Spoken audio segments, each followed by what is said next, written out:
ദുആഇന് ഉത്തരം ലഭിക്കുന്ന 10 സന്ദർഭങ്ങൾ. ഈ 10 സമയത്ത് നമ്മൾ എന്ത് ചോദിച്ചാലും അള്ളാഹു തട്ടിക്കളയില്ല എന്ന് പഠിപ്പിക്കുന്നുണ്ട് ഹബീബായ സല്ലല്ലാഹു അലൈഹി വസല്ലമ തങ്ങളുടെ വ്യത്യസ്തമായ ഹദീസുകളിലൂടെ. അപ്പോൾ ഈ സമയങ്ങൾ ഏതാണെന്ന് അറിയണം.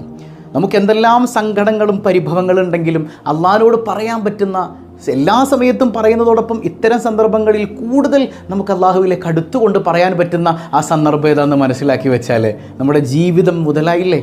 ആ സമയങ്ങൾ മനസ്സിലാക്കിയില്ലെങ്കിൽ നമ്മൾ പരാജയപ്പെട്ടു പോയില്ല. അങ്ങനെ ഒരു 10 സമയം ഉണ്ടെങ്കിൽ അതേതാണെന്ന് അറിയണ്ടേ. അള്ളാഹു അത് പഠിക്കാൻ തൗഫീക്ക് നൽകട്ടെ. അതോടൊപ്പം 1000 രൂപയുടെ സമ്മാനത്തിനുള്ള ചോദ്യം വീഡിയോയുടെ ലാസ്റ്റ് ഭാഗത്തുണ്ട്. മുഴുവനായി കാണുക, ഉത്തരം കമൻറ്റ് ചെയ്യുക, മറ്റുള്ളവരിലേക്കൊക്കെ ഈ ഇൽമ് ഷെയർ ചെയ്തു കൊടുക്കുക. അള്ളാഹു റബ്ബുൽ ആലമീൻ യഥാർത്ഥ മുത്തഖീങ്ങളിൽ നാം ഏവരെയും ഉൾപ്പെടുത്തി അനുഗ്രഹിക്കുമാറാകട്ടെ. അസ്സലാമു അലൈക്കും വറഹ്മത്തുള്ളാഹി വബറകാതുഹു. എന്തൊക്കെയുണ്ട് എല്ലാവരുടെയും വിശേഷം? സന്തോഷമല്ലേ? എവിടെ പുഞ്ചിരിച്ചുകൊണ്ടൊരു അൽഹംദുലില്ലാ പറഞ്ഞേ. അൽഹംദുലില്ലാഹി റബ്ബിൽ ആലമീൻ. മാഷാ അല്ലാഹ്. ഈ ഒരു ഹംദിൻ്റെ ബറക്കത്ത് കൊണ്ട് ഹൃദ്യമായൊരു പ്രഭാതവും മനോഹരമായൊരു ദിവസവും നല്ല എനർജറ്റിക്കായി അല്ലാഹു റബ്ബുൽ ആലമീൻ നമുക്ക് നൽകി അനുഗ്രഹിക്കുമാറാകട്ടെ. ഒരിക്കലും ഇന്നത്തെ ദിവസം ഈ ഹംദ് പറഞ്ഞു തുടങ്ങുന്നതോടുകൂടെ പിന്നെ നമുക്കൊരു നെഗറ്റീവ് ചിന്ത നമ്മുടെ മനസ്സിലേക്ക് വരാൻ പാടില്ല. Only positive thoughts. അല്ലാഹു റബ്ബുൽ ആലമീൻ തൗഫീക്ക് നൽകുമാറാകട്ടെ. അപ്പോൾ ഇന്ന് പറയണത് അതിമനോഹരമായൊരു വിഷയമാണ്. നമ്മുടെ കയ്യിലുള്ള ഏറ്റവും വലിയൊരു ആയുധമാണ്, മുഅ്മിനീങ്ങളുടെ ആയുധം. അദ്ദുആഉ സിലാഹുൽ മുഅ്മിൻ. നബി മുഹമ്മദുർ റസൂലുള്ളാഹി സ്വല്ലല്ലാഹു അലൈഹി വസല്ലം തങ്ങൾ പറയുന്നുണ്ട്, ഒരു മുഅ്മിനിൻ്റെ ആയുധമാണ് ദുആ. ആ ദുആ കൊണ്ട് അവൻ എന്തും സാധിപ്പിച്ചെടുക്കാൻ കഴിയും. ദുആ ചെയ്യേണ്ട ഒരു രീതിയുണ്ട്. ആ നിലക്ക് അവൻ ഹൃദ്യമായി ദുആ ചെയ്താൽ അവൻ എന്തും സാധിപ്പിച്ചെടുക്കാൻ കഴിയും. എത്ര വലിയ അപകടത്തിൽ നിന്നും അവന് രക്ഷപ്പെടാൻ കഴിയും, അല്ലേ? എല്ലാ സമയത്തും നമ്മൾ ദുആ ചെയ്യണം. ഇന്ന സമയമെന്നില്ല. നിരന്തരം അള്ളാഹുവിനോട് നമ്മൾ ചോദിക്കണം. എന്നാൽ പോലും ചില സമയങ്ങളിലെ പ്രാർത്ഥനകൾക്ക് ഇതര സമയങ്ങളെ അപേക്ഷിച്ച് വലിയ പ്രത്യേകതയുണ്ട്. അങ്ങനെയുള്ളൊരു 10 സമയമാണ് നമ്മളെന്ന് പറയുന്നത്. 10 സമയത്തെ പ്രാർത്ഥനയ്ക്ക് വലിയ പ്രത്യേകതയുണ്ട്. മൊത്തത്തിൽ കാൽക്കുലേറ്റ് ചെയ്യുമ്പോൾ 10-15 എണ്ണം ഉണ്ട്. അതൊന്ന് ചുരുക്കി 10 എണ്ണമാക്കി ഞാൻ നിങ്ങളിലേക്ക് പറഞ്ഞു തരികയാണ്. അല്ലാഹു റബ്ബുൽ ആലമീൻ നമ്മുടെ പ്രാർത്ഥന സ്വീകരിക്കുന്ന മനോഹരമായ നിമിഷങ്ങൾ, ദുആക്ക് ഉത്തരം ലഭിക്കാൻ നമുക്ക് ഏറെ സാധ്യതയുള്ള നിമിഷങ്ങൾ. ഒരുപാട് സങ്കടങ്ങൾ മനസ്സിലില്ലേ, ഒരുപാട് നീറ്റലുകളില്ലേ, അതൊക്കെ അല്ലാഹുവിലേക്ക് കൂടുതൽ പറയേണ്ട സമയങ്ങൾ. സാധാരണ നമ്മൾ ദ്വാരക്കണം. അതിലെല്ലാം ഉപരി ഈ സമയത്ത് പ്രത്യേകമായി അല്ലാഹുവിലേക്ക് കൈ ഉയർത്തിയാൽ ഉത്തരം ഉറപ്പാണ്. അല്ലാഹു മനസ്സിലാക്കാൻ തൗഫീഖ് നൽകട്ടെ. ഒന്നാമത്തേത് അദ്ദുആഉ ബൈനൽ അദാനി വൽ ഇഖാമ. ബാങ്കിൻ്റെയും ഇഖാമത്തിൻ്റെയും ഇടയിലുള്ള സമയം അത് പ്രാർത്ഥനയ്ക്ക് ഉത്തരമുള്ളതാണ്. ഹബീബായ സല്ലല്ലാഹു അലൈഹി വസല്ലം തങ്ങൾ പറയുന്നുണ്ട്, അദ്ദുആഉ ലാ യുറദ്ദു ബൈനൽ അദാനി വൽ ഇഖാമ. ബാങ്കിൻ്റെയും ഇഖാമത്തിൻ്റെയും ഇടയിലുള്ള ദുആ തട്ടപ്പെടുകയില്ല എന്ന് മുഹമ്മദ് മുസ്തഫ സല്ലല്ലാഹു അലൈഹി വസല്ലം. ബാങ്ക് പള്ളിയിൽ എപ്പോഴും വിളിച്ചു. വീട്ടിൽ സ്ത്രീകൾ അവർ ജോലിയൊക്കെയായി അസറിൻ്റെ നേരം വരെ ദുആയിന് മൊത്തം അങ്ങനെ കിട്ടും. അങ്ങനെയല്ല ഈ പറയണത്. ഏറ്റവും നല്ല സമയം എന്ന് പറഞ്ഞാൽ അവ്വല് വക്തിൽ നിസ്കരിക്കലാണ്. ബാങ്ക് വിളിച്ചാൽ പിന്നെ വേറെ പരിപാടിക്കൊന്നും പോകരുത്, വേഗം നിസ്കരിക്കാൻ വരിക. ആ ഒരു അള്ളാഹുവിലേക്ക് അടുക്കുന്ന മൈൻഡുള്ളൊരു മനുഷ്യൻ അവൻ ഇഖാമത്ത് കൊടുക്കാൻ വേണ്ടി ഓടി വരുന്ന ഒരു ടൈം ഉണ്ടല്ലോ, അതുവരെയുള്ള നിമിഷങ്ങൾ പ്രാർത്ഥനയ്ക്ക് ഉത്തരമുള്ളതാണ്. പ്രത്യേകിച്ച് പള്ളികളിലൊക്കെ ആണെങ്കിൽ നമ്മുടെ പുരുഷന്മാർ നമുക്കറിയാം 15 മിനിറ്റോ 10 മിനിറ്റോ ആണ് സമയം. അപ്പോൾ ബാങ്ക് വിളിച്ചിട്ട് ആ 10 മിനിറ്റ് ഗ്യാപ്പിൽ പള്ളിയുടെ പുറത്ത് നിന്ന് വർത്താനം പറയും. അവിടെ നിന്ന് കമ്പനി അടിക്കും, പള്ളിയിലോട്ട് കയറില്ല. അവിടെ ഇമാം അല്ലാഹു അക്ബർ എന്ന് പറഞ്ഞ് തക്ബീർ കെട്ടുമ്പോഴായിരിക്കും ഉദു എടുക്കാൻ തന്നെ ഓടിപ്പോണത്. അവർ വലിയ നഷ്ടത്തിൽ. കാരണം ഇത്ര നല്ല സമയം നമുക്ക് കിട്ടിയിട്ട് നമ്മളത് ഉപയോഗിക്കുന്നില്ല എങ്കിൽ നമ്മളെക്കാൾ വലിയ വിഡ്ഢികളാരാണ്? അപ്പോൾ ബാങ്കിൻ്റെയും ഇഖാമത്തിൻ്റെയും ഇടയിലുള്ള സമയങ്ങൾ ഇന്ന് മുതൽ നഷ്ടപ്പെടുത്തരുതേ. രണ്ടാമത്തേത് അദ്ദുആഉ ഇൻദ സുജൂദ്. സുജൂദിലുള്ള പ്രാർത്ഥന. സുജൂദിൽ നിങ്ങൾ അല്ലാഹു റബ്ബുൽ ആലമീനോട് ഏറെ അടുത്ത് നിൽക്കുന്ന നിമിഷമാണ്. ആ സമയത്ത് അള്ളാഹിനോട് ചോദിച്ചാൽ അള്ളാഹു തരും. അപ്പോൾ ഒരു ചോദ്യം, ഉസ്താദ് അപ്പോൾ സുജൂദിലും മലയാളത്തിൽ പ്രാർത്ഥിക്കാൻ പറ്റുമോ? ആ വിഷയം നമുക്ക് വീഡിയോയുടെ ലാസ്റ്റ് പറയാം. ഞാൻ ആദ്യം എണ്ണി ഒന്ന് പോട്ടെ. ഈ സുജൂദിൻ്റെ വിഷയം ലാസ്റ്റിലേക്ക് വെക്കാൻ. മൂന്നാമത്തേത് അദ്ദുആഉ ബഅദൽ ഇൻതിഹാഇ മിൻ അദാഇ സ്വലാത്തിൽ മഫ്റൂള. 5 വഖത്ത് ഫർദ് നിസ്കാരമുണ്ട്. ഫർദ് നിസ്കാരം കഴിഞ്ഞാലുള്ള പ്രാർത്ഥന, ആ പ്രാർത്ഥനയ്ക്ക് ഉത്തരമുണ്ട് എന്ന് ഹബീബായ സല്ലല്ലാഹു അലൈഹി വസല്ലം തങ്ങളുടെ ഹദീസുകളിൽ നിന്ന് പോലും വ്യക്തമായ കാര്യമാണ്. ഫർദ് നിസ്കാരങ്ങൾക്ക് ശേഷം നമ്മൾ ചൊല്ലേണ്ട അധികാറുകളൊക്കെ ചൊല്ലിയിട്ട് അള്ളാഹുവിലേക്ക് കൈ ഉയർച്ച. മുത്തുനബി സല്ലല്ലാഹു അലൈഹി വസല്ലം തങ്ങൾ ഒരിക്കൽ സുബഹി നിസ്കരിച്ചു, തിരിഞ്ഞിരുന്നു, എന്നിട്ട് മൊത്തത്തിൽ ദുആ ചെയ്തു, ഞാനെപ്പോൾ ദുആ ചെയ്താലും നിങ്ങൾ ആമീൻ പറയണമെന്ന് മുഹമ്മദ് മുസ്തഫ സല്ലല്ലാഹു അലൈഹി വസല്ലം അതുങ്ങൾ പഠിപ്പിച്ചിട്ടുണ്ട്. അതുകൊണ്ടാണ് നമ്മൾ നിസ്കാരം കഴിഞ്ഞാൽ കൂട്ടുപ്രാർത്ഥന നടത്തുന്നത്. അപ്പോൾ നമ്മുടെ പ്രിയപ്പെട്ട സഹോദരിമാർ ജമാഅത്തായിട്ടാണ് വീട്ടിൽ നിസ്കരിക്കുന്നതെങ്കിൽ ഒരാൾ ഇമാം എന്ത് ചെയ്യുക, ഒരു ചെറിയ ദുആ, ഒരു കൂട്ടുപ്രാർത്ഥന നടത്തുക നിസ്കാരശേഷം. എല്ലാവരും ആമീൻ പറയട്ടെ. തനിച്ചാണെങ്കിൽ തനിച്ച് ദുആ ചെയ്യുക, തനിച്ചായാലും കൂട്ടമായിട്ടാണെങ്കിലും ആ സമയത്തെ പ്രാർത്ഥനയ്ക്ക് വലിയ ഇമ്പോർട്ടൻസ് ഉണ്ട്. സ്വീകാര്യതയുള്ള പ്രാർത്ഥനയാണെന്നാണ്. അതിനോട് ചേർന്ന് വരുന്ന ചില ദുആകൾ നോക്കിയേ. അദ്ദുആ ഫീ വഖ്തി സിയാം, നോമ്പുകാരനായി നിങ്ങൾ ദുആ ചെയ്താൽ അല്ലാഹു ആ ദുആ സ്വീകരിക്കും. വഇൻദൽ ഇഫ്താർ, നോമ്പ് തുറക്കുന്ന സമയത്തും. അപ്പോൾ നോമ്പുകാരൻ എന്ന് പറഞ്ഞാൽ അള്ളാഹ്ക്ക് അത്ര ഇഷ്ടമുള്ള മനുഷ്യനാണ്. അപ്പോൾ നമ്മൾ സുന്നത്ത് നോമ്പ് പിടിക്കുമ്പോൾ തിങ്കളാഴ്ചയും അതുപോലെ തന്നെ ഇന്ന് വ്യാഴാഴ്ച ദിവസമാണല്ലോ, നോമ്പുകാരൊക്കെ ഉണ്ടോ? വ്യാഴാഴ്ച നോമ്പ് വലിയ സുന്നത്തല്ലേ? വ്യാഴാഴ്ചയിലെ ഈ നോമ്പ് പിടിക്കുക, ഈ നോമ്പ് പിടിച്ചിട്ട് നമ്മൾ അള്ളാഹിനോട് ദ്വാരക്കുക, അള്ളാഹു സ്വീകരിക്കും. അതുപോലെ ഫർദ് നോമ്പാണെങ്കിലും സുന്നത്ത് നോമ്പാണെങ്കിലും നോമ്പ് തുറക്കുന്ന വേള ഉണ്ടല്ലോ, ആ വേളയിലെ പ്രാർത്ഥനയ്ക്ക് വലിയ പ്രത്യേകത ഉണ്ട് എന്നാണ്. പലപ്പോഴും നമ്മൾ റമദാൻ മാസത്തിൽ അത് ശ്രദ്ധിക്കും. പക്ഷേ സുന്നത്ത് നോമ്പിൻ്റെ കാര്യം വരുമ്പോൾ ഇഫ്താറിൻ്റെ സമയമൊന്നും നമ്മൾ മൈൻഡ് ചെയ്യാറില്ല. അപ്പോൾ ഒന്നും ദുആ ഇല്ല എന്നാണ്. പ്രത്യേകം ധാരാളമായി ദുആ ചെയ്യേണ്ട നിമിഷമാണത്. അള്ളാഹു സ്വീകരിക്കാൻ സാധ്യതയേറെയുള്ള അവസരമാണത്രേ. അതിനോടൊപ്പം തന്നെ ചേർന്ന് വരുന്ന മറ്റൊരു കാര്യമുണ്ട്. ഖുർആൻ ഓതിയതിന് ശേഷവും അതുപോലെ തന്നെ ഖത്മ് തീർത്തതിന് ശേഷവുമുള്ള പ്രാർത്ഥനയ്ക്ക് വലിയ പ്രത്യേകത ഉണ്ടെന്നാണ്. അതായത് ഖത്മ് തീർത്തതിന് ശേഷം നമ്മൾ ദ്വാരക്കുക, ഖത്മുൽ ഖുർആൻ വഴങ്ങാന്ന് നമ്മൾ പറയാം അല്ലേ? അങ്ങനെ നമ്മളൊന്ന് ദ്വാരക്കുന്നതിന് വലിയ പ്രത്യേകത ഉണ്ട്. ഖുർആൻ ഓതിയിട്ട് ആ ഓതിയതിനെ മുൻനിർത്തി ദ്വാ ചെയ്താൽ അള്ളാഹു സ്വീകാര്യത നൽകുന്നതാണ്. അതുപോലെ തന്നെ ഖുർആൻ ഖത്തുമല്ല, ഇപ്പോൾ നമ്മൾ സാധാരണ ഖുർആൻ ഒരു പേജ് ഓതി, ആ ഒരു പേജ് ഓതിയിട്ട് നമ്മൾ അള്ളാഹിൻ്റെ മുമ്പിൽ ഈ ഖുർആൻ മുൻനിർത്തി ദുആ ചെയ്താൽ അള്ളാഹു നമ്മുടെ പ്രയാസങ്ങളൊക്കെ നീക്കിത്തരും, നമ്മുടെ ദുആ അള്ളാഹു സ്വീകരിക്കുന്നതാണ്. അതുകൊണ്ടല്ലേ നമ്മൾ ഏത് സദസ്സിലും, മരണ വീടാണെങ്കിലും കല്യാണ വീടാണെങ്കിലും എന്തൊരു നന്മ തുടങ്ങുമ്പോഴും ഇല ഹദറത്തിൻ നബിയിൽ മുസ്തഫ മുഹമ്മദിൻ സല്ലല്ലാഹു അലൈഹി വസല്ലം അൽ ഫാത്തിഹ, ഒരു ഫാത്തിഹ വിളിക്കും. എന്തുകൊണ്ടാണ്? ആ ഫാത്തിഹയും ഇഖ്ലാസും മുഅവ്വിദതൈനും ഓതിയിട്ട്, അത് ഖുർആനാണ്, നമ്മൾ ദുആ ചെയ്യുമ്പോൾ അള്ളാഹു ദുആ സ്വീകരിക്കാൻ സാധ്യതയേറെയാണ്. അതുകൊണ്ടാണ് നമ്മൾ അൽ ഫാത്തിഹ വിളിക്കുന്നത്. വെറുതെ ദുആ ചെയ്യുന്നതിനേക്കാളേറെ നല്ലത് ഖുർആൻ ഓതിയിട്ട് ദുആ ചെയ്യലാണെന്നാണ്. അപ്പോൾ നാലാമത്തേത് നോക്കിയേ, വദ്ദുആഉ ഇൻദ സഫരി, യാത്രക്കാരൻ്റെ ദുആ, യാത്രയിലുള്ള ദുആ. യാത്രയിൽ എന്ന് പറഞ്ഞാൽ പല ആളുകളും ഹലാലായ യാത്രയാണ് ഇവിടെ ഉദ്ദേശം.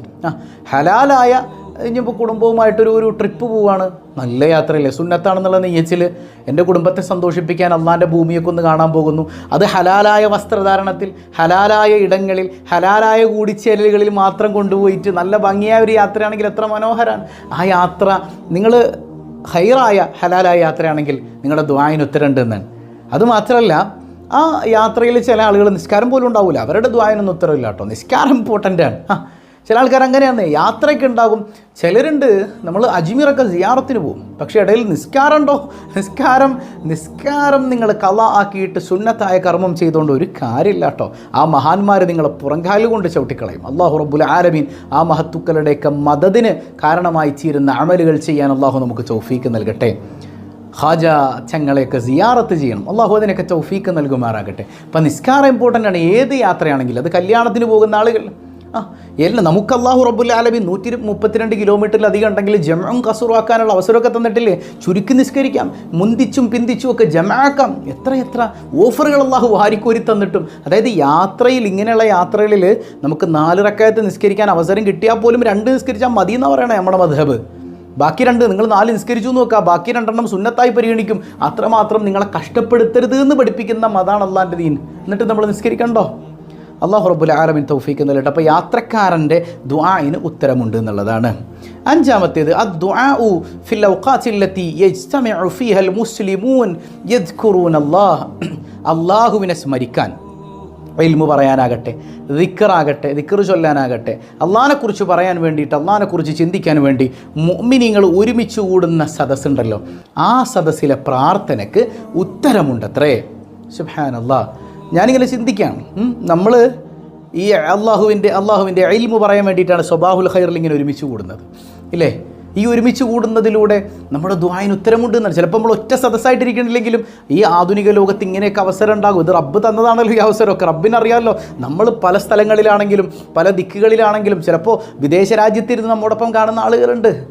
അല്ലാഹു റബ്ബുൽ ആലമീൻ നമ്മളെയൊക്കെ ഒരു സദസ്സായി അങ്ങ് സ്വീകരിച്ചാൽ നമ്മുടെ ദുആഇന് വലിയ ഫലമുണ്ടെന്നല്ലേ ഹബീബായ സല്ലല്ലാഹു അലൈഹി വസല്ലം തങ്ങൾ പറയുന്നുണ്ട്, ലാ യഖഉദു ഖൗമുൻ യദ്കുറൂന അല്ലാഹ് ഇല്ലാ ഹഫ്ഫത്തുഹുമുൽ മലായിക വഗശിയത്തുഹുമുർ റഹ്മ വനസലത അലൈഹിമുസ് സക്കീന.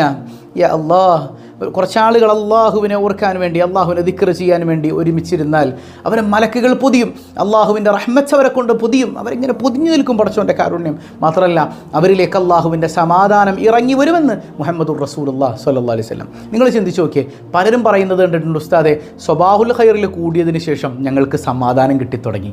എന്തേ കാരണം? നമ്മൾ ഒരുമിച്ച് കൂടിയത് അള്ളാഹുവിനെ ദിക്ർ ചെയ്യാനാണ്. ഒരു ദുനിയവിയായ ഒരു ലാഭം നമുക്കിതിൽ കിട്ടാനില്ല അല്ലേ? ആഖിറത്തിലേക്കാണ്. ബാക്കി ദുനിയാവിലെ ആഖിറത്തിലേക്ക് കിട്ടുന്നതിൻ്റെ ബറക്കത്തുകൊണ്ട് പടച്ചോ നമ്മുടെ ദുനിയാവിലെ കാര്യങ്ങളൊക്കെ സലാമത്താക്കി തരണം. അല്ലാതെ ഈ ഒരു 10 മിനിറ്റ് കൊണ്ട് നമുക്കിപ്പോൾ ഇതിലിരുന്നത് കൊണ്ട് ഉസ്താദ് എല്ലാവർക്കും കോഴി ബിരിയാണി കൊടുക്കുന്നുണ്ടോ, അല്ലെങ്കിൽ എല്ലാവർക്കും ഒരുപാട് പൈസ നൽകുന്നുണ്ടോ? ഒന്നുമില്ല അല്ലേ? അല്ലാഹു റബ്ബുൽ ആലമീൻ്റെ തൃപ്തിക്ക് വേണ്ടിയാണ് നമ്മളിരിക്കണം. അപ്പോൾ അല്ലാഹു നമുക്ക് സമാധാനം തരും. അതുകൊണ്ടാണ് ഞാൻ പറയുന്നത്, നമ്മൾ ഹംദ് പറഞ്ഞുകൊണ്ട് അൽഹംദുലില്ലാ പറഞ്ഞുകൊണ്ട് സ്വബാഹുൽ ഖൈർ തുടങ്ങുമ്പോൾ നമുക്ക് അല്ലാഹു നസലത്ത് അലൈഹിമുസ് സക്കീന, പടച്ച റബ്ബ് സക്കീനത്ത് സമാധാനം ഇറക്കിത്തരും എന്നാണ്. യാ അല്ലാഹ്, മുത്തുനബി സല്ലല്ലാഹു അലൈഹി വസല്ലം തങ്ങൾ പഠിപ്പിക്കാൻ. അപ്പോൾ അങ്ങനെയുള്ള സദസ്സുകളിൽ പ്രാർത്ഥനയ്ക്ക് ഉത്തരമുണ്ട് എന്ന് മുഹമ്മദുർ റസൂലുള്ളാഹി സ്വല്ലല്ലാഹു അലൈഹി വസല്ലം തങ്ങൾ തന്നെ പഠിപ്പിക്കുന്നുണ്ട്. ആറാമത്തേത് അദ്ദുആഉ ബിദ്ദഹ്രിൽ ഗൈബ്, അതായത് ഒരു മനുഷ്യൻ്റെ അഭാവത്തിൽ അയാൾക്ക് വേണ്ടി ദുആ ചെയ്താൽ പ്രാർത്ഥനയ്ക്ക് ഉത്തരമുണ്ട്. അങ്ങനെ നമ്മൾ ദ്വാരക്കോ, നമ്മുടെ കൂട്ടുകാർക്ക് വേണ്ടിയിട്ട്, നാമുമായി ബന്ധപ്പെട്ടവർക്കൊക്കെ വേണ്ടിയിട്ട് അവരുടെ മുമ്പിൽ കാണുമ്പോൾ അല്ലാഹ് നിനക്ക് ബർക്കത്ത് ചെയ്യട്ടെ മോനെ, പോയി കഴിയുമ്പോൾ എന്തോരമാണ് ഇവനൊക്കെ ഉള്ളത്, ഇഞ്ഞ തൊട്ട് ബർക്കത്ത് ചെയ്യാനാ. അങ്ങനെയല്ല, അവനില്ലാത്തപ്പോൾ അവന് വേണ്ടി, അല്ലെങ്കിൽ അവളില്ലാത്തപ്പോൾ അവൾക്ക് വേണ്ടി നമ്മൾ ദ്വാരുന്നാൽ എന്താ കിട്ടുകയെന്ന് പറയും നമുക്ക്. നമ്മളിലേക്ക് ഒരു മലക്കിനെ അള്ളാഹു നിശ്ചയിക്കും. ആ മലക്ക് 2 കാര്യങ്ങൾ ചെയ്യും. ഒന്ന് ആമീൻ എന്ന് പറയും, നമ്മുടെ ദുആയിന് ആമീൻ പറയും. മറ്റൊന്ന് വലക ബിമിസ്ൽ, നീ എന്താണോ നിൻ്റെ സഹോദരന് വേണ്ടി ചോദിച്ചത് അത് നിനക്കും അല്ലാഹ് തരട്ടെ, നിനക്കും ലഭിക്കട്ടെ, നിനക്കും അല്ലാഹ് തരട്ടെ. ആ മലക്ക് ദുആ ചെയ്യുമെന്ന് പരിശുദ്ധ മുഹമ്മദുർ റസൂലുള്ളാഹി സ്വല്ലല്ലാഹു അലൈഹി വസല്ലം. ഇത്ര മഹാഭാഗ്യൻ. അപ്പോൾ നമ്മൾ സ്വന്തം കാര്യത്തിന് വേണ്ടി ദുആ ചെയ്യുന്നതോടൊപ്പം നമ്മുടെ അയൽക്കാർക്ക് വേണ്ടി, ഫലസ്തീനിലെ മക്കൾക്ക് വേണ്ടി, കഷ്ടത അനുഭവിക്കുന്ന നമ്മുടെ നാട്ടുകാർക്ക് വേണ്ടി, തൊട്ട് അടുത്ത വീട്ടിലുള്ള മനുഷ്യൻ നമുക്ക് ദേഷ്യമായിരിക്കും, നമ്മൾ ദ്വാരക്കൂല, എന്നാൽ മനുഷ്യന് വേണ്ടിയിട്ട് പടച്ചോനെ അയാൾക്കൊന്ന് ശിഫ കൊടുക്കണേ അല്ലാന്ന് ദ്വാരം നോക്കിയേ. മലക്കെന്താ പറയുക? ആമീൻ എന്നും പറയും. വലക ബിമിസ്ൽ, മോനെ നിനക്കും ശിഫ കിട്ടട്ടെ. അപ്പോൾ ദുആയിന് ഉത്തരം ലഭിക്കാനായിട്ട് ഇത്ര മനോഹരമായ ഒരു പ്രാർത്ഥന വേറെ ഏതാ ഉള്ളത്? എത്ര നല്ല ഐഡിയ ആണത്.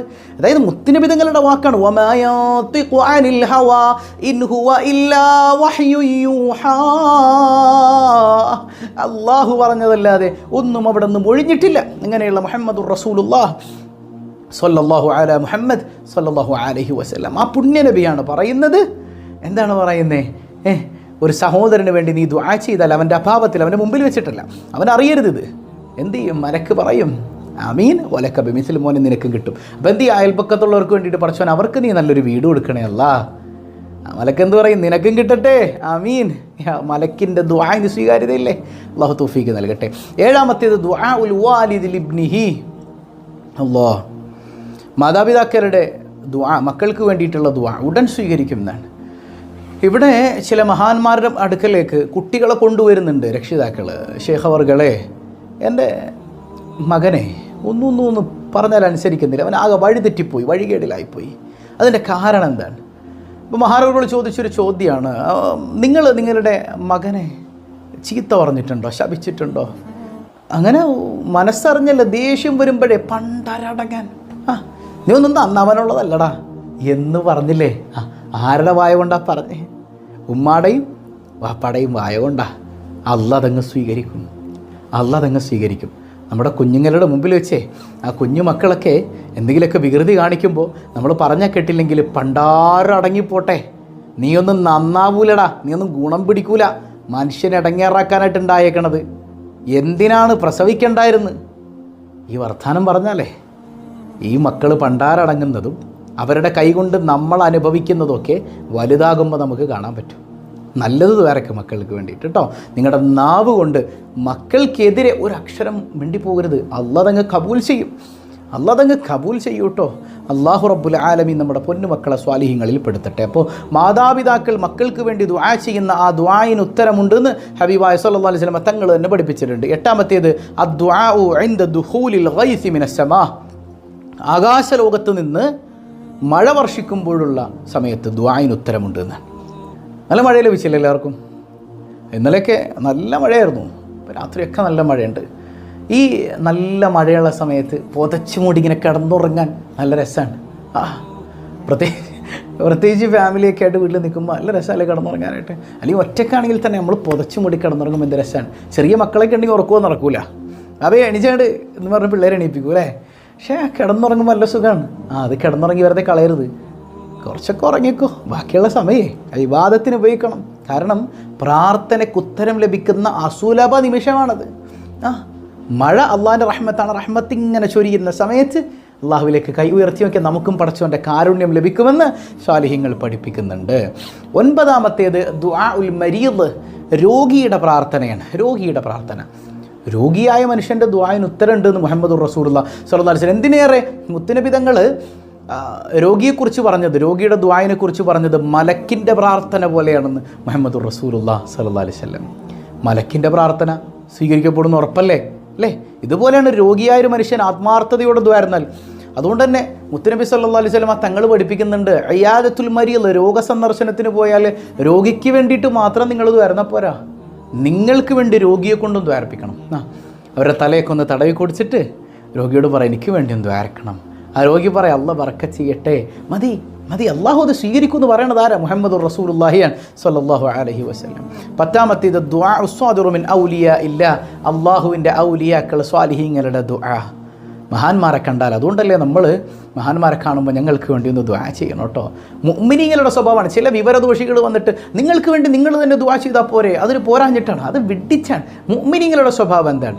മുഅ്മിനീങ്ങൾ പരസ്പരം ദുആ ചെയ്യിപ്പിക്കുമായിരുന്നു. എന്തിനേറെ അഷ്റഫുൽ ഖൽഖ് സല്ലല്ലാഹു അലൈഹി വസല്ലം തങ്ങൾ ഉമർ റളിയല്ലാഹു അൻഹു എവിടെ പോകാൻ പോയപ്പോൾ, ഉംറക്ക് പോകാൻ പോയപ്പോൾ മുത്തുനബി തങ്ങൾ പറയുന്നുണ്ട്, ലാ തൻസനി, ഉമർ എന്നെ മറക്കല്ലേ, എന്നെ ദുആയിൽ നിങ്ങൾ ഓർക്കണേ എന്ന് ആരാ പറയണേ? മുഹമ്മദ് മുസ്തഫ സല്ലല്ലാഹു അലൈഹി വസല്ലം തങ്ങൾ. മുത്തുനബി തങ്ങൾക്ക് ഉമർ ദ്വാരുന്നിട്ട് വേണോ? വേണ്ട, റളിയല്ലാഹു അൻഹു. പക്ഷേ ആ പോകുന്ന പോക്കിൻ്റെ മഹത്വം മനസ്സിലാക്കാനാണ്. അപ്പോൾ മുഅ്മിനീങ്ങൾ പരസ്പരം ദുആ കൊണ്ട് വസിയ്യത്ത് ചെയ്യുക എന്ന് പറയുന്നത് ഈമാൻ്റെ ഭാഗമാണ്. അത് മുഅ്മിനീങ്ങൾക്കേ പറ്റൂ, അല്ലാതെ പുത്തൻവാദികൾക്കൊന്നും പറ്റുമെന്ന് ഞാൻ വിശ്വസിക്കുന്നില്ല. പറ്റൂല. അവർക്ക് ചിലപ്പോൾ അവരുടെ നേതാക്കന്മാരോട് ഒരു പറയും, മൗലവി ഇത് വരക്കണം കേട്ടോ, അതൊക്കെ അവർക്ക് വലിയ സന്തോഷമാണ്. പക്ഷേ യഥാർത്ഥ സുന്നത്തി ജമാഅത്തിൻ്റെ ആളുകൾ സ്വാലിഹീങ്ങളെ കാണുമ്പോൾ ദ്വാരപ്പിക്കുന്നുണ്ട. നിങ്ങൾക്ക് നിങ്ങളോട് പറഞ്ഞുകൂടെ? ഇപ്പോൾ നമ്മുടെ കമൻറ്റിൽ ഏതെങ്കിലുമൊക്കെ ഒരു സഹോദരിമാർ ഉസ്താദെ ദ്വാരക്കണം, അത് ഈമാൻ്റെ ഭാഗമാണത്, ദ്വാരക്കണം ഉസ്താദെ എന്ന് എഴുതി കഴിഞ്ഞാൽ അടിയിൽ വന്നിട്ട് ചില ബിരുദന്മാർ നിങ്ങൾക്ക് വേണ്ടി നിങ്ങൾക്ക് ദുആ ചെയ്തുകൂടെ, അപ്പുറപ്പിച്ച് ഇവനെ ഏതോ വഴിപിഴച്ച പ്രസ്ഥാനത്തിൽ പോയാൻ കാണുന്നതാണ്. അല്ലാഹ്, മുഅ്മിനീങ്ങളുടെ സ്വഭാവം പരസ്പരം ദുആ കൊണ്ട് വസിയ്യത്ത് ചെയ്യുക എന്ന് പറയുന്നത് ഈമാൻ്റെ ഭാഗമാണത്, മുഅ്മിനീങ്ങളുടെ സ്വഭാവമാണത്. മുഅ്മിനീങ്ങൾക്ക് ആ സ്വഭാവം ഉണ്ടാവുള്ളൂ, അല്ലാച്ചവരെ നമ്മൾ നെവർ മൈൻഡ് ചെയ്ത് മാറ്റി നിർത്തിയേക്കണം. മനസ്സിലായോ? അപ്പോൾ മുഅ്മിനീങ്ങളുടെ വലിയ നേതാക്കന്മാരാണ് അള്ളാഹുവിൻ്റെ ഔലിയാക്കൾ. അത് ജീവിച്ചിരിക്കുമ്പോഴാണെങ്കിലും വഫാത്തായാലും അവരോട് പറയാം, അതിനൊന്നും ഒരു വിരോധമില്ല. അള്ളാഹു റബ്ബുൽ ആലമീൻ സൂറത്തുൽ മാഇദയിൽ പറഞ്ഞില്ലേ, ഇന്നമാ വലിയുക്കുമുല്ലാഹു വറസൂലുഹു വല്ലദീന ആമനുല്ലദീന യുഖീമൂനസ്സലാത വയുഅ്തൂനസ് സകാത വഹും റാക്കിഊൻ. അള്ളാഹുവിൻ്റെ നബിയും അള്ളാഹുവിൻ്റെ ഔലിയാക്കളും നിങ്ങളുടെ സഹായികളാണ്. ഔലിയാക്കൾ എന്ന് പറഞ്ഞാൽ ജീവിച്ചിരിക്കും മാത്രമല്ലല്ലോ, റസൂൽ എന്ന് പറഞ്ഞാൽ ജീവിച്ചിരിക്കും മാത്രമല്ലല്ലോ, മരിച്ചാലും റസൂൽ തന്നെയാണ്. മനസ്സിലാവുന്നുണ്ടോ? അപ്പം അള്ളാഹിനോട് ചോദിക്കുമ്പോൾ അത് ദൈവമാണെന്നുള്ള നിലക്ക്, റസൂലുള്ളാഹിയോട് ഔലിയാക്കളോട് ചോദിക്കുമ്പോൾ അള്ളാഹ് കൊടുത്ത കഴിവിൽ നിന്ന് ഞങ്ങൾക്ക് വേണ്ടി ദുആ ചെയ്യണേ എന്ന് പറയാം. അല്ലെങ്കിൽ അള്ളാഹു റബ്ബുൽ ആലമീൻ നൽകിയ മുഅ്ജിസത്ത് കൊണ്ട് ഞങ്ങളെ സഹായിക്കണം. എത്രയേ ഉള്ളൂ അതിലൊക്കെ. അപ്പോൾ സ്വാലിഹീങ്ങളുടെ ദുആയിന് വലിയ ഇമ്പോർട്ടൻസ് ഉണ്ട്. സ്വാലിഹീങ്ങളെ കാണുമ്പോൾ ഒന്ന് സലാം പറഞ്ഞിട്ട് അവരൊന്ന് മുസാഫത്ത് ചെയ്തിട്ട് ഞങ്ങൾക്ക് വേണ്ടി ദുആ ചെയ്യണം കേട്ടോ, ഞങ്ങളുടെ ഈമാൻ സലാമത്താകാൻ. അവരുടെ ദുആ അള്ളാഹു റബ്ബുൽ ആലമീൻ നമ്മുടെയൊക്കെ ഈമാൻ സലാമത്താക്കി തരട്ടെ എന്നവർ ദ്വാരക്കാം. ആ ദുആ മതി, നമ്മൾ രക്ഷപ്പെടും. അള്ളാഹു റബ്ബുൽ ആലമീൻ തൗഫീഖ് നൽകി അനുഗ്രഹിക്കുമാറാകട്ടെ. അപ്പോൾ നമ്മൾ രണ്ടാമത് പറഞ്ഞൊരു വിഷയമുണ്ട്, ഈ സുജൂദിലെ ദുആ പ്രാർത്ഥനയ്ക്ക് ഉത്തരമുള്ളതാണെന്നല്ലേ ആ സമയം. അപ്പോൾ ചിലർക്ക് തെറ്റിദ്ധാരണ ഉണ്ട്. ചില യൂട്യൂബ് മൗലവിമാരും ഇറങ്ങിയിട്ടുണ്ട്, മലയാളത്തിൽ സുജൂദിൽ ദുആ ഇറക്കുന്നത് കൊണ്ട് ഒരു കുഴപ്പമില്ല ദ്വാരുന്നു എന്നൊക്കെ പറഞ്ഞിട്ട് പറയുന്നത് കേട്ടോത്തോളം റസൂലുള്ളാഹി സ്വല്ലല്ലാഹു അലൈഹി വസല്ലം തങ്ങൾ മലയാളത്തിലൊക്കെ ദുആ ചെയ്തിട്ടുണ്ട് എന്നുള്ളതാണ് അല്ലേ. ചിലരുണ്ട് ഡയലോഗ് ഉണ്ട്, അള്ളാഹുവുമായിട്ട് ഏറ്റവും അടുക്കുന്ന സമയത്ത് മലയാളത്തിൽ ദുആ ചെയ്യുന്നത് കൊണ്ട് എന്താ കുഴപ്പം? നിങ്ങളുടെ യുക്തിക്കനുസരിച്ച് ഇസ്ലാമിനെ വളച്ചൊടിക്കാൻ പറ്റുമോ? അങ്ങനെയാണെങ്കിൽ സൂറത്തുൽ ഫാത്തിഹ ഇയ്യാക നഅ്ബുദു വ ഇയ്യാക നസ്തഈൻ എന്നാ പറയണേ. മുമ്പിൽ അല്ലാഹ് ഉണ്ട് അല്ലേ, ഓരോന്നും അള്ളാഹിനോട് സംസാരിക്കുന്നത് പോലെ ഇയ്യാക നഅ്ബുദു. അത് ഈ സാധാരണക്കാർ എത്ര അറബി പറഞ്ഞാലും അവരുടെ മനസ്സിലേക്ക് ആശയം ഹൃദ്യമായി വന്നോളണമെന്നില്ല. അപ്പോൾ ഒരാൾ പറയാൻ അവിടെ മലയാളത്തിൽ പറഞ്ഞു, അള്ളാഹുവിനോട് നേരിട്ടല്ലേ പറയണത്. അപ്പോൾ ഞങ്ങളിതാ നിന്നെ മാത്രം ആരാധിക്കുന്നു, നിന്നോട് മാത്രം ഞങ്ങൾ സഹായം ചോദിക്കുന്നു എന്ന് പറയാവോ? പറ്റൂല. നമ്മുടെ ബുദ്ധിയൊന്നും അവിടെ ഒരു വാല്യൂ അതിനില്ല. അവിടെ ഇസ്ലാം എന്ത് പറയുന്നു, ശറഅ എന്ത് പറയുന്നു, അത് അംഗീകരിക്കുക എന്നുള്ളതാണ്. അപ്പോൾ സുജൂദിൽ അറബിയേതര ഭാഷയിൽ ഒരു ദുആവും പറ്റില്ല. അറബിയേതര ഭാഷയിൽ ഒരു ദുആവും പറ്റില്ല. അറബിയിലുള്ള ദുആ അത് തന്നെ നമുക്ക് തോന്നിയതൊക്കെ കൊണ്ടുവന്ന് ദുആക്കുകയും ചെയ്യരുത്. മനസ്സിലാകുന്നുണ്ടോ? അപ്പം എന്താണ് നമ്മൾ ദുആക്കേണ്ടത്? യഥാർത്ഥത്തിൽ ഈ അല്പം ദൈർഘ്യം കൂടുന്നത് കൊണ്ട് കുഴപ്പമില്ലാത്ത ഫർദുകളിൽ പെട്ടതാണ് ഈ റുക്കൂഉം സുജൂദും ഒക്കെ. ചെറിയ ഫർദല്ല, ഇച്ചിരി ദൈർഘ്യമേറിയ ഫർദുകളാണ്. അവിടെ നമ്മൾ ഇമാമും മാമുമായിട്ട് നിസ്കരിക്കുകയാണെങ്കിൽ പിന്നിൽ ഒരുപാട് ആളുകളുണ്ട് ഇമാമിനെങ്കിൽ ഇമാമ് സുജൂദിൽ 3 സുബ്ഹാന റബ്ബിയൽ അഅ്ലാ വബിഹംദിഹി ചൊല്ലിയാൽ മതി അല്ലേ? അള്ളാഹുവിൻ്റെ ഔന്നിത്യത്തെ വാഴ്ത്തുകയാണ്, അള്ളാഹുവിനെ തസ്ബീഹ് ചെയ്യുകയാണ് അവിടെ. ആ തസ്ബീഹ് തന്നെ മതിയെന്ന് നമ്മൾ മനസ്സറിഞ്ഞ് അള്ളാഹുവിലേക്ക് വിനയവിധേയരായി സുജൂദിൽ കിടന്ന 3 തസ്ബീഹ് ഹൃദ്യമായിട്ട് ചൊല്ലിയാൽ തന്നെ നമ്മുടെ എല്ലാ പ്രയാസങ്ങളും നീക്കിത്തരും. ഏറ്റവും നല്ല ദുആയും അത് തന്നെയാണ്. ലാ ഇലാഹ ഇല്ലാ അൻത സുബ്ഹാനക ഇന്നി കുൻതു മിനൽ ളാലിമീൻ. മീൻ്റെ വയറ്റിൽ പോയപ്പോൾ, അതും കടലിൻ്റെ അകത്ത് മത്സ്യം വിഴുങ്ങിയപ്പോൾ യൂനുസ് നബി അലൈഹി സ്വലാത്തു വസ്സലാം എന്നെ രക്ഷിക്കണേ, ഞാൻ മീൻ്റെ വയറ്റിലാണല്ലോ, അങ്ങനെയൊന്നും അല്ല പറഞ്ഞത്. ലാ ഇലാഹ ഇല്ലാ അൻത, നീ അല്ലാതെ ആരാധ്യനില്ല അല്ലാ, സുബ്ഹാനക, നീ എത്ര പരിശുദ്ധൻ. കണ്ടോ, നീ എത്ര പരിശുദ്ധൻ. അവിടെ തസ്ബീഹ് ചെയ്യാൻ, ആ തസ്ബീഹ് കൊണ്ടാണ് പടച്ചോൻ മീൻ്റെ വയറ്റിൽ നിന്ന് രക്ഷിച്ചത്. നമ്മളപ്പോൾ ഈ സുജൂദിൽ കിടന്നുണ്ട് ഞാൻ മലയാളത്തിൽ ഇതുവായിരുന്നില്ലെങ്കിൽ അള്ളാഹ് ഇപ്പം എങ്ങനെ അറിയും? അള്ളാഹ്ക്ക് അറിയില്ലേ? ഏറ്റവും നല്ല തസ്ബീഹ് അവിടെ ചൊല്ലണത് സുബ്ഹാന റബ്ബിയൽ അഅ്ലാ വബിഹംദി മതി. എല്ലാ പ്രശ്നത്തിനും ഇത് പരിഹാരമാണ്. 3 ചൊല്ലുക. അപ്പോൾ പിന്നിൽ മാമൂമികൾ ഒരുപാടുണ്ടെങ്കിൽ എന്ത് ചെയ്യാം? ഇമാമ് 3 ചൊല്ലിയാൽ മതി. 3 മതി, 3 അധികരിപ്പിക്കരുത്. കാരണം പെട്ടെന്ന് പോകേണ്ടവരും അസുഖബാധിതരൊക്കെ ഉണ്ടാവും. ഇനി 1-2 മാമൂമിങ്ങളെ ഉള്ളൂ, അല്ലെങ്കിൽ കുറച്ച് പേരേ ഉള്ളൂ, അവർക്കെല്ലാവർക്കും ഇമാം ഇച്ചിരി ദീർഘിപ്പിച്ച് നിസ്കരിക്കുന്നതുകൊണ്ട് വിരോധമൊന്നുമില്ല എന്ന് പറയുകയാണെങ്കിൽ, അങ്ങനെയുള്ള മാമൂമികളാണെങ്കിൽ മൂപ്പർക്ക് വേണമെങ്കിൽ സുബ്ഹാന റബ്ബിയൽ അഅ്ലാ വബിഹംദിഹി എന്ന സുജൂദിൽ 11 തവണ ചൊല്ലാം. എത്ര തവണയല്ല? 11 തവണ. ഇത് ഇമാമിന് മാത്രമല്ല, ഒറ്റയ്ക്ക് നിസ്കരിക്കുന്ന ആളുകൾ, ഭൂരിഭാഗം സഹോദരിമാർ വീട്ടിൽ ഒറ്റയ്ക്കായിരിക്കും നിസ്കരിക്കുക. ജമാഅത്തിന് കഴിയുമെങ്കിൽ ജമാഅത്തായിട്ട് നിസ്കരിക്കണം, ഏറ്റവും നല്ല അത് തന്നെയാണ്. ഇനി തനിച്ചാണ് നിസ്കരിക്കുന്നതെങ്കിൽ നിങ്ങൾക്ക് സമയമുണ്ടെങ്കിൽ എന്ത് ചെയ്യാം? സുജൂദിൽ 11 തവണ സുബ്ഹാന റബ്ബിയൽ അഅ്ലാ വബിഹംദിഹി ചൊല്ലുക. അതിനുശേഷം വേണമെങ്കിൽ ഈ ദിക്റും ചൊല്ലൽ സുന്നത്തുണ്ട്. ഏതാണ് ആ ദിക്ർ? അല്ലാഹുമ്മ, ഒരു ദുആയാണ്. അല്ലാഹുമ്മ ലക സജദതു വബിക ആമൻതു വലക അസ്ലംതു സജദ വജ്ഹി ലില്ലദീ ഖലഖഹു വസവ്വറഹു വശഖ സമഅഹു വബസറഹു ബിഹൗലിഹി വഖുവ്വതിഹി ഫതബാറകല്ലാഹു അഹ്സനുൽ ഖാലിഖീൻ. അല്ലാഹുവിനെ വല്ലാതെ മഹത്വപ്പെടുത്താൻ നിനക്ക് വേണ്ടി ഞാൻ സുജൂദ് ചെയ്തു, നിന്നിൽ ഞാൻ വിശ്വസിച്ചു. എല്ലാം അല്ലാഹുവിലേക്ക് അർപ്പിക്കുന്ന മനോഹരമായ ഒരു പ്രാർത്ഥന. അത് ചൊല്ലിയതിനു ശേഷം ഒരു ദുആ കൂടെ ഉണ്ട്. അല്ലാഹുമ്മ ഇന്നി അഊദു ബിറിളാക മിൻ സുഖ്തിക വബിമുആഫാതിക മിൻ ഉഖൂബതിക വഅഊദു ബിക മിൻക لا نحصي ثناء عليك أنت كما أثنيت على نفسك اللهم اغفر لي ذنبي كله دقه وجله وأوله وآخره وعلانيته وسره. കണ്ടോ ഈ പ്രാർത്ഥന? അപ്പോൾ മനോഹരമായ ഈ പ്രാർത്ഥന നിങ്ങൾ തനിച്ച് നിസ്കരിക്കുകയാണെങ്കിൽ നിങ്ങൾക്കിത് ചൊല്ലാവുന്നതാണ്. അപ്പോൾ സുജൂദിൽ കിടന്നിട്ട് ഈ പ്രാർത്ഥനയിൽ പറയുന്നത് എന്താണ്? എൻ്റെ പാപങ്ങളൊക്കെ പൊറുക്കണേ അല്ലാ എന്നാണ്. അള്ളാഹുവിൻ്റെ കോപത്തിൽ നിന്ന് കാവൽ തേടാണ്. അപ്പോൾ നമ്മൾ കഴിഞ്ഞ ക്ലാസ്സിൽ പഠിച്ചു ഇസ്തിഗ്ഫാർ, പാപമോചനം തേടിക്കഴിഞ്ഞാൽ നമ്മുടെ ദുനിയാവിലെല്ലാം ലഭിക്കും, ആഖിറത്തിൽ ലഭിക്കും, സമ്പത്തിൽ ലഭിക്കും, ആരോഗ്യം ലഭിക്കും. അതിലപ്പുറം എന്താ വേണ്ട? നമുക്ക് എല്ലാം പടച്ചോൻ തരില്ലേ? റിസ്ക് വിശാലാവും എന്ന് പറഞ്ഞാൽ നമ്മുടെ ജീവിതത്തിൽ എന്തെല്ലാം വേണോ അത് സമ്പത്ത് മാത്രമല്ല, സമാധാനം അടക്കം എല്ലാം പടച്ചോൻ തരും ഇസ്തിഗ്ഫാർ കൊണ്ടിട്ട്. അപ്പോൾ സുജൂദിൽ കിടന്ന് മലയാളത്തിൽ കരയണമെന്നൊന്നുമില്ല, നമ്മൾ കരയുക. നമ്മുടെ മനസ്സിലെല്ലാം ഉണ്ടാവുമല്ലോ, മനസ്സിൽ നമ്മുടെ സങ്കടങ്ങളൊക്കെ വന്നിട്ട് ആ സങ്കടങ്ങളൊക്കെ മാറ്റാൻ എൻ്റെ റബ്ബിനെ കൊണ്ടാണ് കഴിയുക. ഞാൻ അവൻ്റെ മുന്നിൽ വിനയവിധേയനായി കിടക്കാൻ, അത്രത്തോളം താഴെ കിടക്കുന്നു എന്ന് മനസ്സിൽ ബോധ്യം വെച്ചുകൊണ്ട് സുബ്ഹാന റബ്ബിയൽ അഅ്ലാ വബിഹംദി ഒന്ന് പറഞ്ഞു നോക്കി. അത് മതി എന്നാണ്. അല്ലാഹു റബ്ബുൽ ആലമീൻ മനസ്സിലാക്കാൻ തൗഫീക്ക് നൽകി അനുഗ്രഹിക്കട്ടെ. അപ്പോൾ 1000 രൂപ സമ്മാനമായി ലഭിക്കുന്ന ഇന്നത്തെ ചോദ്യം, ഖുർആൻ്റെ ഒരു പ്രത്യേകത അല്ലാഹ് പറയുന്നുണ്ട്. ഖുർആൻ ഒരു ജബലിൻ്റെ മുകളിൽ, ഒരു പർവ്വതത്തിന് മുകളിലാണ് ഖുർആൻ ഇറക്കിയിരുന്നതെങ്കിൽ പേടിച്ച് ഉറച്ചിട്ട് ആ മലയങ്ങ് പൊടിയായിപ്പോയനെ. അത്ര പവറാണ് ഖുർആൻ. ആ ഖുർആൻ ഇറക്കപ്പെട്ടത് യഥാർത്ഥത്തിൽ ആരുടെ കൽബിലാണ്? മുഹമ്മദ് മുസ്തഫ സല്ലല്ലാഹു അലൈഹി വസല്ലം തങ്ങളുടെ ഹൃദയത്തിലാണ്. അത്ര ഹൃദയത്തിന് ബലമുള്ളവരായിരുന്നു മുത്തുനബി തങ്ങൾ സല്ലല്ലാഹു അലൈഹി വസല്ലം. അത്ര പവർഫുൾ ഖുർആനെക്കുറിച്ച് അള്ളാഹു പരാമർശിച്ചത് ഏത് സൂറത്തിലാണ്? അറബി ഓതണോ? ആയത്തോതണോ? ആയത്തോതിയ വേഗം കിട്ടും. ആയത്ത് വേണോ? പറഞ്ഞുതരാം. ബിസ്മില്ലാ. ലൗ അൻസൽനാ ഹാദൽ ഖുർആന അലാ ജബലിൻ ലറഅയ്തഹു ഖാശിഅൻ മുതസദ്ദിഅ خاشعا متصدعا من خشية الله وتلك الأمثال نضربها للناس لعلهم يتفكرون. അള്ളാഹു എങ്ങാനും ഒരു പർവ്വതത്തിന് മുകളിലാണ് ഖുർആൻ ഇറക്കിയിരുന്നതെങ്കിൽ പർവ്വതം ധൂളിയായി പോയേനെ എന്നാണ്. ഏതാണ് ആ സൂറത്ത് എന്ന് കമൻറ്റ് ചെയ്യുക. അള്ളാഹു എല്ലാവർക്കും ബറക്കത്ത് ചെയ്യട്ടെ. പതിവായി ചൊല്ലുന്ന ദിക്ർ സുബ്ഹാനല്ലാഹി വബിഹംദിഹി عدد خلقه ورضا نفسه وزنة عرشه ومداد كلماته. سبحان الله وبحمده عدد خلقه ورضا نفسه وزنة عرشه ومداد كلماته. سبحان الله وبحمده عدد خلقه ورضا نفسه وزنة عرشه ومداد كلماته. الحمد لله رب العالمين. اللهم صل على سيدنا محمد وعلى آل سيدنا محمد. അർഹമുറാഹിമായ കരുണക്കടലായ റബ്ബേ, ഞങ്ങൾ പറഞ്ഞതത്രയും നീ സ്വീകരിക്കണയല്ല. ജീവിതത്തിൽ അന്വർത്ഥമാക്കാൻ തൗഫീക്ക് നൽകണയല്ല.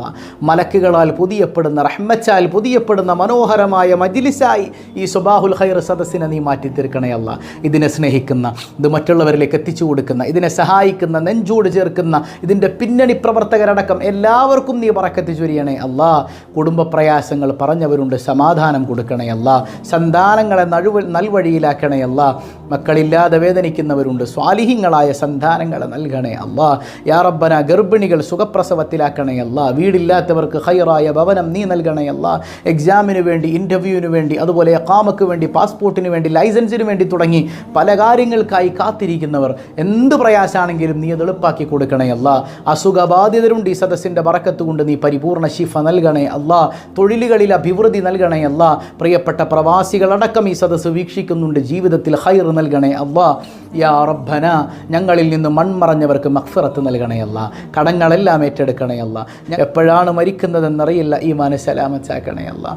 ഞങ്ങളെയും ഞങ്ങളിൽ നിന്ന് വിട പറഞ്ഞവരെയും, പ്രത്യേകിച്ച് സ്വബാഹുൽ ഖൈർ കുടുംബത്തിലെ ഓരോരുത്തരെയും അഷ്റഫുൽ ഖൽഖായ റസൂലുള്ളാഹി സ്വല്ലല്ലാഹു അലൈഹി വസല്ലമ തങ്ങളോടൊപ്പം നിന്റെ സുന്ദരമായ സ്വർഗീയ ലോകത്ത് കുടുംബസമേതം നീ ഒരുമിപ്പിക്കണേ അല്ലാ. ബിഹഖി സ്വല്ലല്ലാഹു അലാ മുഹമ്മദ് സ്വല്ലല്ലാഹു അലൈഹി വസല്ലം, സ്വല്ലല്ലാഹു അലാ മുഹമ്മദ് സ്വല്ലല്ലാഹു അലൈഹി വസല്ലം. اللهم صل على محمد يا رب صل عليه وسلم. والسلام عليكم ورحمة الله وبركاته.